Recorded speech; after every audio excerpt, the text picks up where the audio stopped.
नमस्कार। आज हम बात करेंगे काफ़ी इम्पोर्टेंट योगा के बारे में।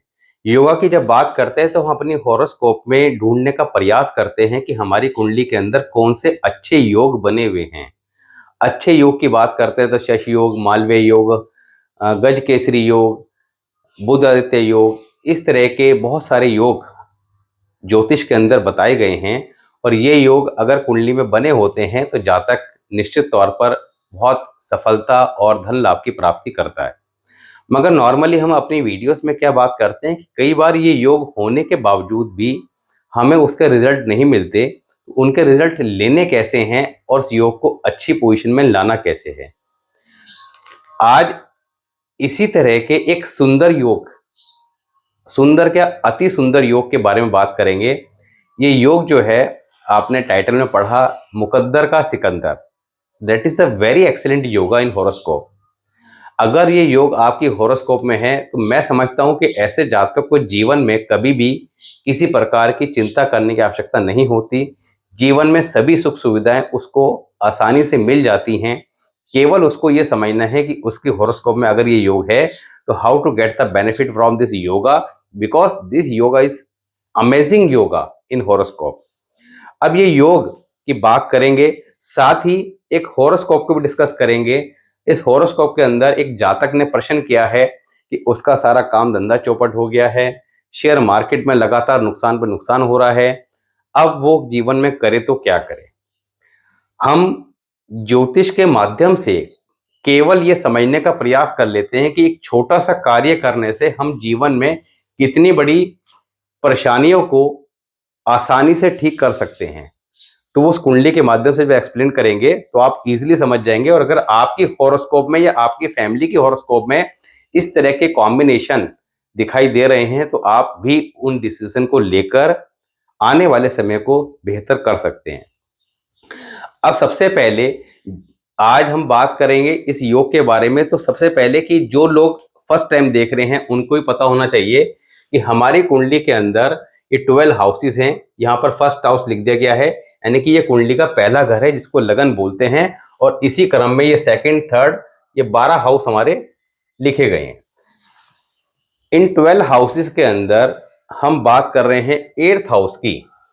8th हाउस में अगर किसी व्यक्ति का जुपिटर प्लेस्ड है, बृहस्पति देव प्लेस्ड हैं, तो यहाँ पर ये योग का निर्माण होता है। जिस योग की हम बात कर रहे हैं, मुकद्दर का सिकंदर। अब इसका अर्थ क्या है इस बात को समझेंगे, मगर ये योग कब ज्यादा फलदायी होगा उस बात को समझेंगे। और अगर यहाँ पर इसकी पॉजिटिव या नेगेटिव दोनों सिचुएशन की बात करेंगे। आपकी कुंडली में अगर ये योग है मगर पॉजिटिव ना होकर नेगेटिव, अब नेगेटिव कैसे होगा उसकी बात करेंगे। तो कैसे उसके बेस्ट रिजल्ट लेने हैं इसकी बात करेंगे।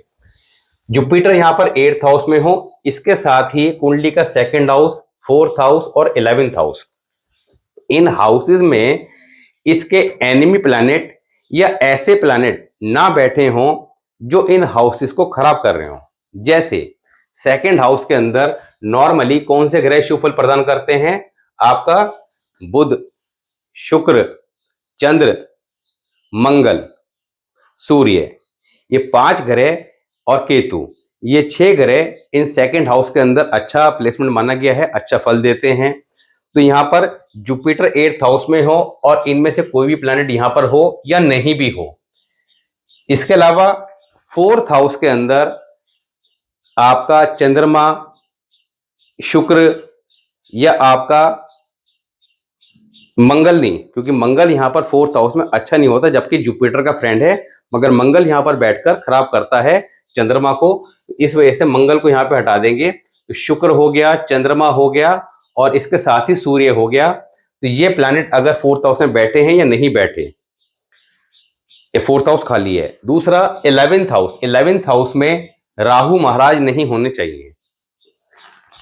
इस कंडीशन में ये कॉम्बिनेशन बहुत बढ़िया रिजल्ट देता है। यानी ऐसे जातक जीवन में किसी प्रकार की ज्यादा बड़ी परेशानी जीवन में फेस नहीं करते। जब कभी भी जीवन में इनके ऊपर किसी प्रकार की भी मुसीबत आती है तो इनको ईश्वर की सहायता मिलती है और गॉड की ब्लेसिंग की वजह से ये वहां से निकल जाते हैं। ये जिसकी भी कुंडली में आप देखेंगे उससे जब ये बात पूछेंगे तो वो निश्चित तौर पर इसका आंसर हमेशा यस में होगा। परेशानी कैसी कि बहुत बड़ी बीमारी हो सकती है, बहुत बड़ी कॉन्स्पिरेसी हो सकती है जातक के अगेंस्ट, बहुत बड़ा कोई एक्सीडेंट हो सकता है, तो सभी जगह ईश्वर उसको बचा लेता है। ऐसे जातक जो हैं वो बड़े दिल वाले दानी स्वभाव के होते हैं, यानी इनसे प्यार से कोई कुछ भी मांग ले तो हमेशा देने को तैयार रहते हैं, सब कुछ लौटा के दूसरे की मदद करने वाले। ऐसे जातक को क्या कहा गया है? मस्त कलंदर, यानी किसी बात की परवाह नहीं। ऐसे जातक किसी दूसरे व्यक्ति के धन को देकर देखकर लालचित नहीं होते। इनको किसी प्रकार कोई बहुत बड़ा व्यक्ति है उसको देखकर इनके मन में कोई भाव नहीं आता कि मुझे इसके साथ ये करना चाहिए, इसके साथ फोटो मतलब इस तरह का कुछ भी इनके मन में फीलिंग नहीं आती। ये अपने आप में बेस्ट होते हैं। ऐसे जातक की सबसे बड़ी स्पेशलिटी क्या होती है कि ये दुनिया के अंदर कहीं भी चले जाएं, इनको इनके जरूरत का सामान, इनको सारी सुख सुविधाएं हर जगह ईश्वर अवेलेबल करा देता है। ऐसा जातक अगर अपने कर्म को बहुत ज्यादा विश्वास करके कि कर्म ही सब कुछ है और भागा दौड़ी करता रहे तो इनको कुछ मिलता नहीं है। मगर अगर ये धर्म की पालना करे, यानी कि ईश्वर का विश्वास करे, जिस भी धर्म का हो, मगर अपने धर्म के प्रति पालना करे, ईश्वर का विश्वास करे और डेली ईश्वर से ध्यान लगाकर उसका स्मरण करे, तो इनको दुनिया के अंदर कहीं चले जाएं, कभी किसी प्रकार की कोई कमी जीवन में होने नहीं देती, क्योंकि ऐसे जातक पर स्वयं ईश्वर का आशीर्वाद होता है। और आप समझ सकते हैं कि जिसके ऊपर ईश्वर का आशीर्वाद हो, ऐसे जातक जीवन में किसी प्रकार की मुसीबत को फेस नहीं करते। ऐसे जातक अगर यहां पर जो अभी बताई पॉजिटिव सिचुएशन के सेकंड हाउस, फोर्थ हाउस और 11th हाउस के अंदर ये प्लैनेट नहीं होने चाहिए, मगर अगर आपकी कुंडली के अंदर जुपिटर तो 8th हाउस में है, 8th हाउस आपको बता दिया, ये आपका 8th हाउस है, 8th हाउस में है, मगर राहु 11th हाउस में आ गया, मंगल 4th हाउस में आ गया, ऐसी कंडीशन में या सेकंड हाउस के अंदर कोई एनिमी प्लैनेट आ गया, जैसे राहु हो गया, सैटर्न हो गया, तो ऐसी कंडीशन में क्या करें? ऐसी कंडीशन में और पहले वाली कंडीशन, दोनों ही कंडीशन में ऐसे जातक गले में रेशमी पीला धागा या गोल्ड चेन अवश्य पहने, माथे पर, कानों पर, गले पर केसर का तिलक नियमित लगाए, पीपल पे जल दे संडे को छोड़कर। ये काम आप करना स्टार्ट करें। और इसके साथ ही एक एक्सीलेंट रेमेडी, क्या? ऐसे जातक शमशान भूमि के अंदर बृहस्पतिवार के दिन जाके कोई पीपल का पेड़ लगा दें और कुछ दिन उसकी देखभाल ना करें, यानी कि उस पेड़ में ग्रोथ आनी चाहिए, उसमें पानी वगैरह की कुछ व्यवस्था कर दें, या तो खुद दें या कोई अरेंजमेंट ऐसा करा दें ताकि वो पेड़ वहां पर टिके और टिकने के बाद राइज करे। क्यों? क्योंकि 8वां घर किसका है? शमशान का। शमशान में बैठा साधु, यानी कि वहां पर जुपिटर क्या है? हमारी किस्मत का कारक, और जुपिटर को एक साधु कहा गया है। साधु भी कैसा? जिसको नॉलेज है। वो साधु शमशान में बैठा हुआ है, वहां पर जब पीपल का पेड़ लगाएंगे तो पीपल का पेड़ जुपिटर की कारक चीज है, जब उसको वहां पे लगा देंगे और वहां पे ग्रो करेगा, तो ये जुपिटर आपकी कुंडली में कितना ही खराब क्यों ना बैठा हो, जो कॉम्बिनेशन ये बताए हैं उसके अकॉर्डिंग, तो ये धीरे धीरे धीरे ग्रेजुअली जैसे जैसे वो पेड़ बढ़ेगा वैसे वैसे आपकी किस्मत ताकतवर बलवान होती चली जाएगी। तो ये 2-3 जो चीजें आपको बताई हैं, अगर आपका जुपिटर है। दूसरा, ये 8th हाउस में जब जुपिटर होता है तो ये योग तो बनाता है, मगर ऐसे जातक को एक समस्या होती है कि इनको दुनिया का कोई भी काम कह दो कोई दिक्कत नहीं, क्योंकि ऐसा जातक कोई भी काम करने में सक्षम होता है, कहीं भी जाकर धन लाभ कमाने में सक्षम होता है, यानी कि ये किसी भी तरह का काम करके जीवन में लाभ प्राप्त कर सकते हैं, ये इनकी स्पेशलिटी होती है। मगर ऐसे जातक जो होते हैं उनको बेसिकली क्या रहता है कि जब भी ये जुपिटर 8th हाउस वाले, इनको बीमारी क्या होती है कि सुबह के टाइम अर्ली मॉर्निंग ना उठना। ये दुनिया का कोई काम बता दो बड़ा इजीली कर लेंगे, सुबह अर्ली मॉर्निंग उठने को हो गए तो इनको थोड़ा समस्या महसूस होती है। हालांकि कुछ लोग कहेंगे कि बच्चे स्कूल जाते हैं इस वजह से उठ जाते हैं, मगर नॉर्मली ये उठना पसंद करते नहीं हैं। तो इनको अर्ली मॉर्निंग, सुबह सूर्य उदय के समय या सूर्य उदय से पहले उठना और थोड़ा सा बाहर जाके वॉक करना या कुछ एक्सरसाइज करना है, कुछ भी फ्रेश एयर लेना, क्योंकि फ्रेश एयर मॉर्निंग की क्या है, उसके अंदर ऑक्सीजन ज्यादा होती है, दैट इज जुपिटर, यानी कि आप अपने अंदर जुपिटर की एनर्जी को बढ़ा रहे हैं। ये काम भी अगर साथ में कर लें तो आप with in 6 month excellent result यहां पर इस योग के जो कुंडली बना हुआ है आपको मिलते दिखाई देंगे। और ऐसे जातक को क्या काम करना चाहिए, ऐसे जातक एक स्थान पर बैठकर, यानी कि भागा दौड़ी ज्यादा नहीं करनी, एक स्थान पर बैठकर करने वाले कामों से इनको लाभ मिलता है। ऐसे जातक अगर ज्ञान बांटने का काम करें, ज्ञान बांटने का काम क्या होता है कि जैसे आपका पढ़ाना, मगर आठवां घर किसका है, अकल्ट साइंस का, यानी कि गुप्त विद्याओं का। जुपिटर क्या है, नॉलेज। ऐसा जातक अगर आठवें घर से संबंधित गुप्त विद्याओं यानी कि ज्योतिष वगैरह में नॉर्मली इनकी रुचि होती है, मगर अगर उसको ये सीखने का प्रयास करते हैं तो इनको ईश्वर की मदद मिलनी शुरू हो जाती है और इनके रास्ते स्टेप बाय स्टेप खुलते चले जाते हैं, यानी कि इनको एक मार्गदर्शन जो है वो स्वयं ही मिलना शुरू हो जाता है कि एग्जैक्टली किस डायरेक्शन में कैसे जाना है, ताकि इनको जल्द से जल्दी इस ज्ञान की प्राप्ति हो और उस ज्ञान का प्रसार करना इनको काफी ज्यादा लाभ देता है। तो इस योग को, कुंडली में कोई भी योग हो, आज हमने इस योग की बात करी, नॉर्मली ये योग बुक्स में लिखा नहीं है मगर एक्सीलेंट योगा है और इसके बारे में पता नहीं होता, क्योंकि ये योग अगर कुंडली में है, मेरा मानना यह है कि जिसके साथ ईश्वर है उसको किसी बात की कोई चिंता करने की आवश्यकता नहीं है। और जब ईश्वर ही स्वयं आपके साथ है, जैसे महाभारत में कृष्ण के साथ, अर्जुन के साथ भगवान कृष्ण थे तो महाभारत का युद्ध जीत गए। अब वो कैसे भी जीते, मगर उनको गाइड कौन कर रहा था, भगवान कृष्ण। तो जिसके साथ कृष्ण महाराज होंगे या भगवान साथ में होंगे उसको ऑटोमेटिक ईश्वर की गाइडेंस मिलती चली जाती है, मन में वही विचार आते हैं, वही डायरेक्शन वो चलता है और जीवन में सारी परेशानियों को दूर करके बढ़ता चला जाता है। तो this is a very very excellent yoga. अब बात करते हैं एक चार्ट के बारे में। अब यहाँ पर एक हॉरोस्कोप की हम बात कर रहे हैं, तो इनका प्रश्न ये था कि इनको बिजनेस चौपट हो गया और शेयर मार्केट के अंदर लॉसेस हुए हैं जबरदस्त। अब यहाँ पर ये देखना होगा कि बिजनेस चौपट क्यों हो गया, किस तरह के काम करने से इनको जीवन में तरक्की मिलेगी, लाभ मिलेगा, कितना पैसा ये कमा पाएंगे। और शेयर मार्केट की अगर बात करते हैं तो क्या शेयर मार्केट से पैसा कमाने का योग है या नहीं, और अगर है तो कमाना कैसे है। ये मिस्टर राहुल की हॉरोस्कोप है, इनकी 22 अगस्त 1999 हॉरोस्कोप है, 11:37 AM मॉर्निंग का समय है, दिल्ली इनका बर्थ प्लेस है। ये इनकी लगन कुंडली है, दैट इज वर्षफल। लगन कुंडली की बात करें तो तुला लगन की कुंडली है, Mangal Mars first house, Moon second house, Ketu fourth house, Saturn Jupiter seventh house, Mercury Rahu 10th house and Sun and Venus placed in 11th house. अब कुंडली में क्या प्लस है क्या माइनस है, और जो प्लस है और जो माइनस है दोनों चीजें जीवन में निश्चित तौर पर देखने मिलेगी। अब यहाँ पर कुंडली के अंदर मंगल फर्स्ट हाउस में है, that is excellent placement of Mars. Second, it's create a Raj yoga in horoscope. Moon third house, this is also excellent placement of moon.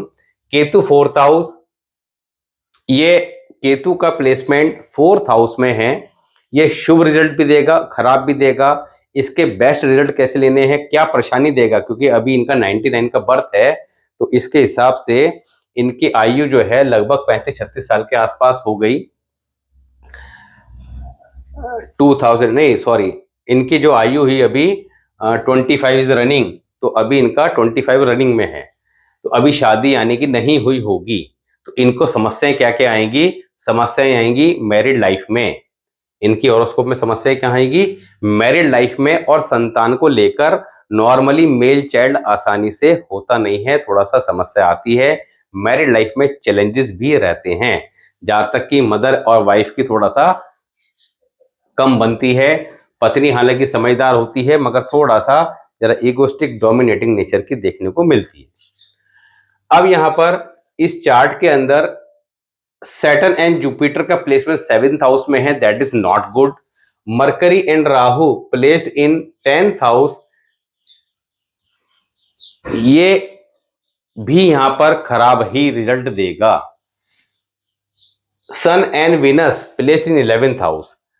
अब यहां पर इनके प्रश्न थे कि व्यापार के अंदर दिक्कत है और शेयर मार्केट। तो शेयर मार्केट की अगर बात करें तो कुंडली का 5th हाउस शेयर मार्केट से कनेक्टेड होता है। 5th हाउस की अगर बात करें तो 5th हाउस का लॉर्ड 7th हाउस में बैठा है। सैटर्न यहां पर अच्छी पोजीशन में होता है। अब यहां पर ऐसे जातक को किन बातों का ध्यान रखना है, क्या नहीं करना है, यानी कि शेयर मार्केट से ये पैसा कमा सकते हैं नंबर 1। तो अब लॉसेस क्यों हुए उसकी बात भी करेंगे और कैसे उनको ठीक करना है। तो शेयर मार्केट से पैसा कमा सकते हैं, व्यापार से भी लाभ प्राप्त कर सकते हैं, मगर व्यापार किस चीज का करना है, आपका कंस्ट्रक्शन, रियल एस्टेट, लोहा, मशीनरी, ऑयल से रिलेटेड ये काम जातक को हमेशा शुभ परिणाम और लाभ देंगे। अब यहां पर सबसे बड़ी प्रॉब्लम कहां पर है, जातक का जन्म दिल्ली का है। ऐसा जातक अगर अपने जन्म स्थान पर रहता है तो जीवन में उसको उन्नति यानी कि सक्सेस बहुत देर से मिलती है, बहुत ज्यादा स्ट्रगल लाइफ के अंदर रहता है। करना क्या होता है कि ऐसे जातक अपने जन्म स्थान से दूर जाकर, यानी दिल्ली के अलावा कहीं भी अगर ये जाके काम करते हैं तो इनको हमेशा शुभ परिणाम मिलेगा। अब ये एक अलग विषय है कि कौन से डायरेक्शन में जाके होगा, क्या होगा, वो सब अलग कैलकुलेशन है, उन पे अब नहीं जाएंगे। मगर जन्म स्थान से दूर जाकर जातक को लाभ की प्राप्ति निश्चित तौर पर होगी। जन्म स्थान पर रह के स्ट्रगल बना रहेगा, यही सबसे बड़ा परेशानी का कारण है हॉरोस्कोप में।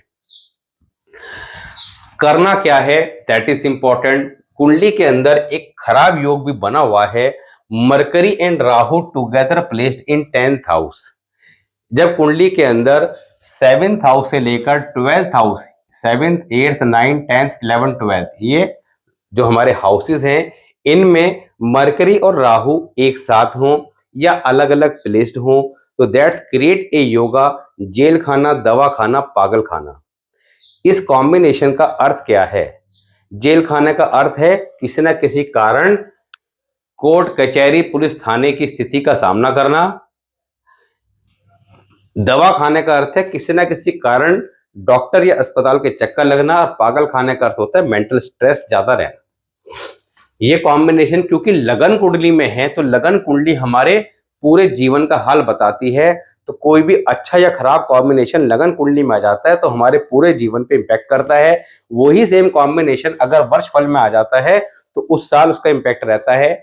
मगर किसी के लगन कुंडली में कोई खराब योग बना हुआ है और वो वर्ष फल में रिपीट होगा तो उस साल ज्यादा बड़ी परेशानी देगा। लगन कुंडली में नहीं है, खाली वर्ष फल में आता है तो परेशानी देगा मगर उतनी ज्यादा नहीं देगा। इस बात को ऐसे समझिए। तो यहां पर इस कॉम्बिनेशन के लिए क्या करना है, लगन कुंडली के अनुसार नंबर 1, लाल रंग का रुमाल सदैव जेब में रखें। एक सिल्वर का square piece 1 inch by 1 inch अपने पर्स या पॉकेट में रखें। अभी यहां पर हम प्लैनेट के प्लेसमेंट के अकॉर्डिंग ज्यादा फलादेश पे नहीं जा रहे हैं। बेसिकली जो उनके क्वेश्चन हैं टू द पॉइंट उनका आंसर देंगे राइट नाउ, और इनको अभी चीजों को ठीक कैसे करना है उसकी बात करेंगे। तो 2 चीजें, रेड कलर का हैंकी और सिल्वर का स्क्वायर पीस अपने पास रखना है हमेशा। दूसरा, शिव चालीसा या दुर्गा चालीसा का नियमित पाठ करना है। तीसरा, सर पर कोई ना कोई व्हाइट कैप पहनना इनको हमेशा शुभ परिणाम देगा। ऐसे जातक क्योंकि मंगल और शनि का कॉम्बिनेशन भी कुंडली में बना हुआ है, मंगल 1st हाउस में, सैटर्न 7th हाउस में है, तो यहां पर ऐसे जातक को जीवन में लेन देन के मामले में मोटे नुकसान उठाने पड़ते हैं। तो इनको कभी भी किसी के साथ लेन देन का कार्य बिना पेपर वर्क किए नहीं करना चाहिए, अदरवाइज पैसा जो है वो जल्दी से वापस नहीं आता है। जातक के परिवार खानदान में किसी न किसी को कोर्ट केस, कैंसर, लंबी बीमारी की स्थिति का सामना भी करना पड़ता है ये कॉम्बिनेशन। मगर ये कॉम्बिनेशन को अगर हम लगातार रेमेडीज करके ठीक करते रहें तो ये कॉम्बिनेशन जातक को ह्यूज वेल्थ इन लाइफ भी देता है। तो ये काम तो आपने सदैव करने ही करने हैं। वर्षफल की अगर बात करें, वर्षफल अगस्त से चल रहा है और अगस्त 25 तक चलेगा। इसमें सूर्य शुक्र 5th हाउस में है, मंगल 4th हाउस में है, बृहस्पति और शनि आपके 2nd हाउस में है, राहु 9th हाउस में है। राहु 9th हाउस में आ गए, यहाँ पर 9th हाउस के अंदर राहु आ गए, सूर्य की यहाँ से दृष्टि आ गई, राहु यहाँ पर खराब पोजीशन में आ गए। राहु 9th हाउस यानी कि भाग्य के भाव में बैठ गया आके, तो ये भाग्य को यहाँ पर कमजोर करेगा, जातक को परेशानी और संघर्ष कराएगा। 8th हाउस में यहाँ पर केतु भी आए हुए हैं, तो व्यर्थ की भागदौड़, साथ ही कमर दर्द, पैरों में तकलीफ की शिकायत या पैर में कोई चोट लगने की घटना भी यहाँ पर घट सकती है। साथ ही बृहस्पति और शनि 2nd हाउस में आए हुए हैं, तो जातक के मन में इस साल यानी कि वर्षफल की बात कर रहे हैं, नेगेटिव विचार ज्यादा आएंगे, नेगेटिव बातें ज्यादा करेंगे और पैसा जो है वो टिकेगा नहीं। तो करना क्या है, इनको डेली नंगे पैर मंदिर जाना है। मंदिर की थोड़ी अगर हो सके तो साफ सफाई कर दें और वहां पर घुटनों के बल माथा टेक कर अपनी भूल चूक की माफी मांगे। माथे पर कच्चे दूध का तिलक लगाएं। साथ ही एक काले सफेद रंग का ब्लैंकेट मंदिर में बुधवार के दिन डोनेट कर दें। इसके अलावा महीने में एक बार 1 किलो आटा 5 दिन लगातार मंदिर देना है, शुक्रवार से शुरू करके, और 900 ग्राम जौ बुधवार या शनिवार के दिन आधा लीटर दूध मिला के जल प्रवाह कर दे। ये भी महीने में एक बार करते रहें। एक दिन में एक ही उपाय करें, इस बात का ध्यान रखें। ये उपाय करने से निश्चित तौर पर लाभ और शुभ परिणाम मिलेगा। सोमवार को महीने में 1 या 2 बार छोटी कन्याएं जो होती हैं उनको व्हाइट चकोर बर्फी बांट दिया करें। अगर आपकी जानकारी में किसी की शादी होती है तो न्यूली मैरिड वुमेन को पतीसे का डब्बा गिफ्ट कर दें। ये कार्य करने से आपको निश्चित तौर पर लाभ मिलेगा। तो आप अपने वर्षफल के उपाय लगातार करें ताकि जीवन के अंदर चैलेंजेस को कम किया जा सके और ग्रोथ को बढ़ाया जा सके। शेयर मार्केट से और बिजनेस से लाभ कमाने के योग कुंडली में बने हुए हैं।